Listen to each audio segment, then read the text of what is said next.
ఉన్నత ప్రభుత్వ హోదాలో ఉన్నప్పటికీ ఆడంబరాలకు దూరంగా ఉంటూ ఓ ఐపీఎస్ అధికారిని, సెక్షన్లో ఉన్న ఐఏఎస్ అధికారి నిరాడంబరంగా వివాహం చేసుకుని అందరికీ ఆదర్శంగా నిలిచారు. యాదాద్రి భువనగిరి జిల్లా చౌటుప్పల్ మండలంలోని లింగారెడ్డిగూడెంకు చెందిన ఐపీఎస్ అధికారిని శేషాద్రిని రెడ్డి, ఏపీలోని కడప జిల్లాకు చెందిన ట్రైనీ ఐఏఎస్ శ్రీకాంత్ రెడ్డి శనివారం చట్టబద్ధంగా ఒకటయ్యారు.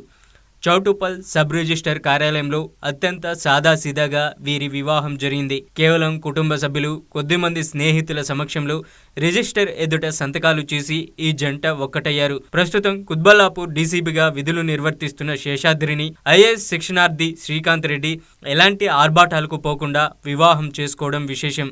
లక్షలాది రూపాయలు ఖర్చు చేసి అట్టహాసంగా పెళ్లిళ్లు చేసుకుంటున్న ఈ రోజుల్లో ఉన్నత స్థాయి ఉన్న ఈ జంట తీసుకున్న నిర్ణయంపై సోషల్ మీడియాలో ప్రశంసల వర్షం కురుస్తుంది. హోదా పెరిగినా ఒదిగి ఉండాలనే వీరి తీరు ఎందరికో స్ఫూర్తినిస్తుందని నెటిజన్లు కామెంట్లు చేస్తున్నారు. ఈ వేడుకకు హాజరైన పలువురు ఉన్నతాధికారులు నూతన వధూవరులను ఆశీర్వదించారు.